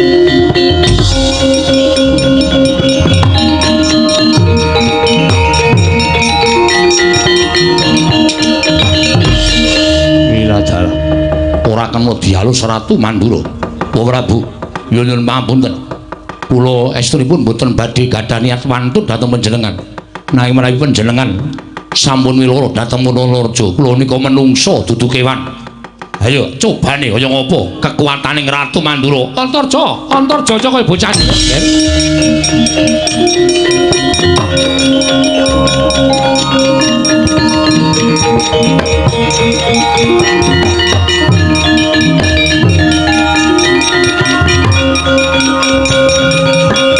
Manus maring jajalan tuan dhewe. Manus ora tataran kuku karepe dhewe Antarja wani karo aku Kresna iki. inggih. Kok duka-duka Nesu karo Antarja. kula nuwun mapunten nek nganti Antarja wani pripun? Lho, lah mau dicoba. Dijajal piye? Baladewa musuh Antarja ora bakal wedi. Antarja kowe wani? Wantun. Lho, bocahe wani. Nun sewu lho, panjenengan menika dereng prisa kekuwatane Antarja. Mula dadi piyayi menika aja sok ngembe ngempukke watu ngatoske banyu. Karemu piye? Antarja sowan betahipun menapa? Nyuwun ngambil Kyai Nenggala. Lajeng Aku ora entuk. Antarja panjenengan Tak piloro, tak ajar. nek wong tuane ora trima pripun? Lho nek wong tuane Antarja ora trima kok tekan kene. Tenan apa piye? Tenan apa piye? Nyuwun pamit kula tak matur Kanjeng Rama. Aja wis. Nantang Kanjeng Rama padhake wong tuaku ki wong jireh. Kula tak matur. Ya piye? Antasena kan pisang geni ugi sowan wonten negari Durawati. Lho, wigatine Nyuwun ngampil Sekar Wijaya Mulya. Ingkang sekawit kula mboten parengaken ing gandeng kula menika kemutan lelabatanipun Kyai Semar. Lelabatanipun Kakang Rayantaka tumuli pusaka kula paringaken. Lah samangke menawi panjenenganipun Koko Prabu menika dipun suwuni ngampil Kyai Nenggala namung sekedhap dipun suwuni ngampil kok ora entuk. Menapa panjenengan menika mboten kemutan dhateng lelabatanipun Kakang Semar? Lho lah aku ya kelingan. Lah inggih, menawi kemutan mbok yo diparingi ngampil. Ming mari ngampil kok angele ngopo to? Lah kuwi pusakae. Wijaya Kesuma menika ya pusaka. Sami-sami pusaka kula maringaken kok panjenengan mboten menika mengko dikira, lho, anake Prabu Basudewa ki jebul apik Kresna mbangane Baladewa. Kresna disuwuni ngampil diparingke kok Baladewa ora ki. Yen ngono pancen bener omongane wong kae Baladewa ki wonge galak ora entuk disili apa-apa. Pelit. Yo. Kok njur mak slonong saka tengah epek-epek. Antarja wonten timbalan. Kiai Nenggala wis diparingake iki lho. Wo, matur sembah nuwun, ora caturan. Kula ngaturaken panuwun, ora caturan Gawa Nenggala. Inggih ngestaken dawuh.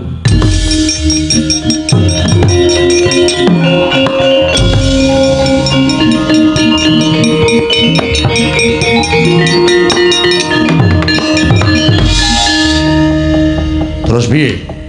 Sameneika ngaten, monggo nyaketi Karang Kadempel sowan dhateng Kakang Semar. Sedyanipun menapa, pikajenganipun menapa, rak malah sekeca ta ora usah dadak nesu-nesu kaya ngaten menika. Ngono. Inggih. Ya, wis ayo. Budhak ning Karang Kadempel, monggo Kakang Prabu kula dherekaken.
Kakang Semar, kula janjane piye to niyate?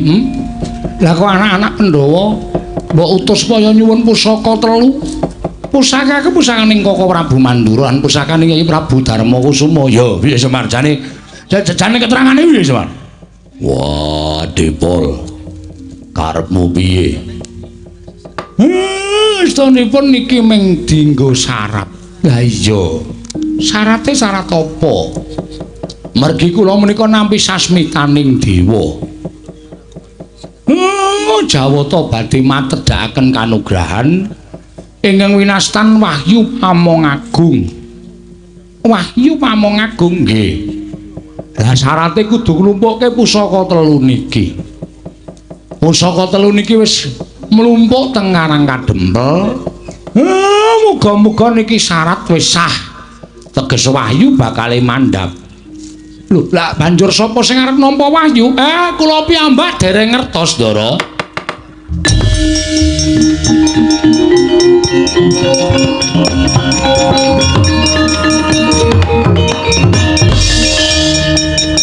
Kinemulan mendung sak nginggiling padukuhan Karang Kadempel. Angen danu kaya bakal jawah dres.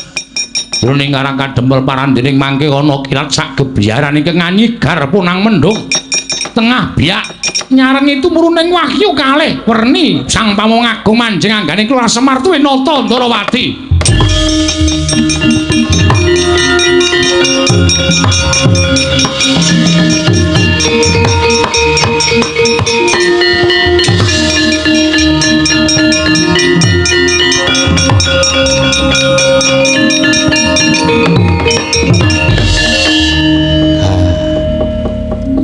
Malah sampeyan ngonten kok sing entuk kabejan lho. Cah ingkang siji manjingandaning Ki Kakang Semar. Ha. Berarti Wahyu pun manjing enten angganipun ingkang abdi pun Semar kali Sinuwundarawati ingkang pancen pantes lan cinampiran kewajiban kedah momong dhateng satya ingkang ngateteken ati suci pepayung budi rahayu inggih menika para Pandhawa. Hah, kekiyataning Wahyu menika dadi sangu anggen kula mbangun desa Karangkadempel supaya luwih apik lan supaya luwih becik, Ndara. Pusaka tak suwun. Monggo pun rampung kok kenggunake.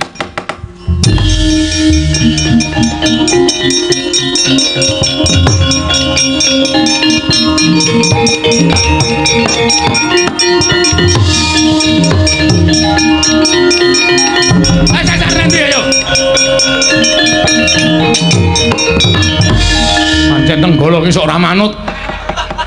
Karepene yah niki arep dolan dhewe. Purnaning gati sura Sudira Jayane ingkang ret. Bratet kami kula Mas Tuti.